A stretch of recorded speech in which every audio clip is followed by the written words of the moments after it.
तो intercept made by circle on axis है ना, ये देखते हैं। तो इंटरसेप्ट का क्या मतलब निकला सर्कल के केस में कि एक्सिस जो है वो सर्कल को कट कर रहा है, ठीक है। तो यहाँ पे जैसे एक्स एक्सिस जो है वो सर्कल को इंटरसेप्ट कर रहा है, ठीक है। 2 पॉइंट्स पे इंटरसेप्ट कर रहा है। तो पहला पॉइंट इसको x1 0 बोल देते हैं कोऑर्डिनेट्स, और दूसरे पॉइंट को x2 0 बोल देते हैं, ठीक है। तो अपने को अब है ना लेंथ ऑफ द इंटरसेप्ट ये निकालना है।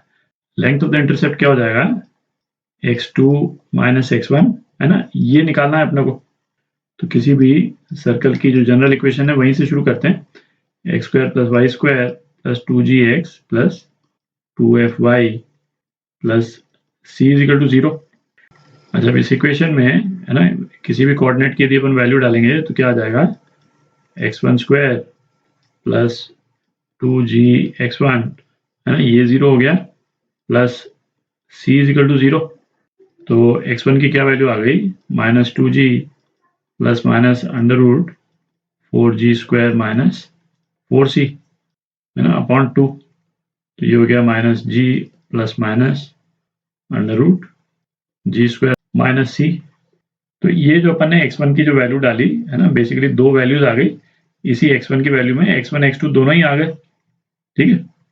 x2 माइनस x1 क्या हो जाएगा, x2 माइनस x1, इसको है ना मॉड करके लिख देते हैं ताकि किसी भी कोऑर्डिनेट को हम पहले लें किसी को बाद में लें उससे फर्क नहीं पड़ता है।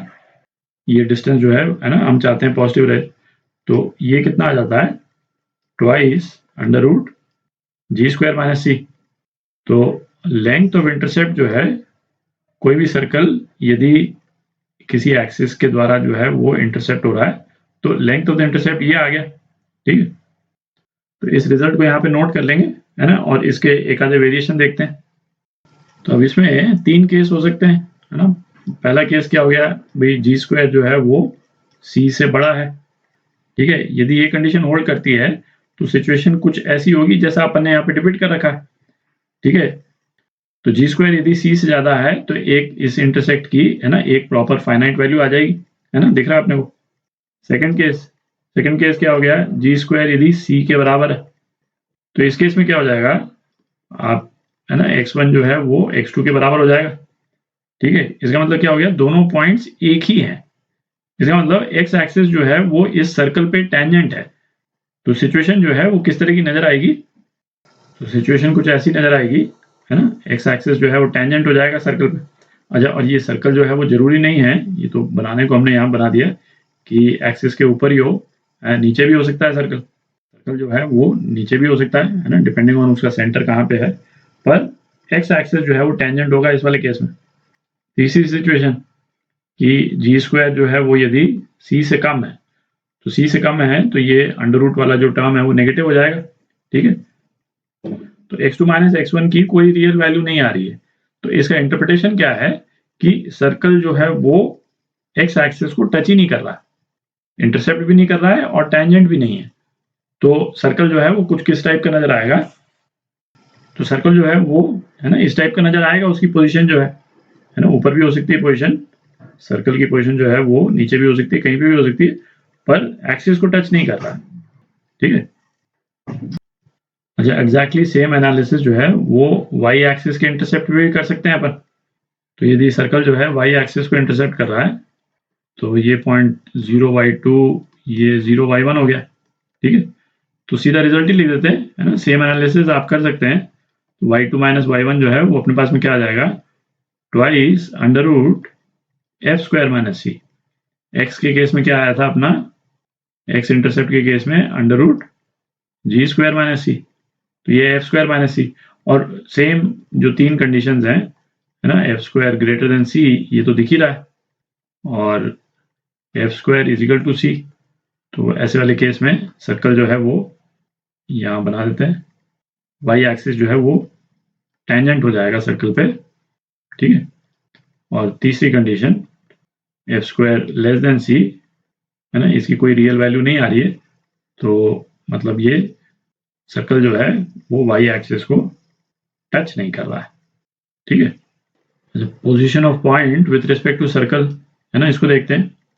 जैसे स्ट्रेट लाइन के केस में हमने क्या देखा था कि है ना, जैसे कोई भी स्ट्रेट लाइन ले लिया हमने, तो वहां पे जब हम position of point with respect to straight line जब हम डिस्कस कर रहे थे, तो वहां क्या ऑब्जर्व किया था कि इस स्ट्रेट लाइन के एक पर्टिकुलर तरफ जितने पॉइंट होंगे, है ना, ये स्ट्रेट लाइन की जनरल इक्वेशन यदि मैं लिख दूं A X plus B Y plus C is equal to 0, ठीक है, इस तरफ सपोज हमने कोई एक पॉइंट ले लिया x1 y1, तो हमने क्या देखा कि यदि a x1 plus B y1 plus C यदि ग्रेटर देन 0 है, ठीक है, तो इस तरफ के जितने पॉइंट होंगे, है ना, इस वाली साइड में जितने पॉइंट होंगे सभी के केस में ये होल्ड करेगा ग्रेटर देन 0, और दूसरे साइड में जितने भी पॉइंट होंगे, है ना, यहाँ पे सपोज कोई एक पॉइंट हम ले लें x2 y2, तो x2 y2 के केस में क्या हो जाएगा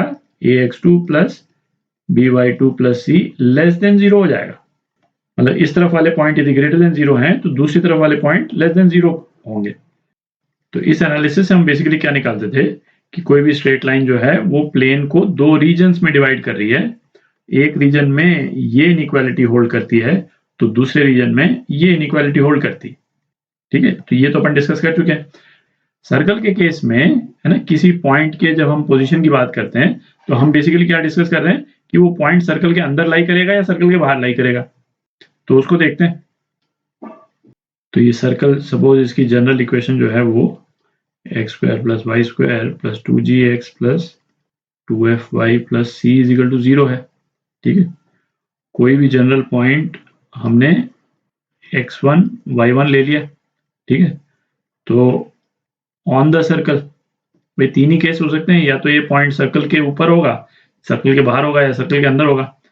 तो ऑन द सर्कल में तो, है ना, यही कंडीशन होल्ड हो जाएगी basically, x1 square plus y1 square plus 2gx1 plus 2fy1 plus c is equal to 0, है ना, ये होल्ड हो जाएगी, ठीक है।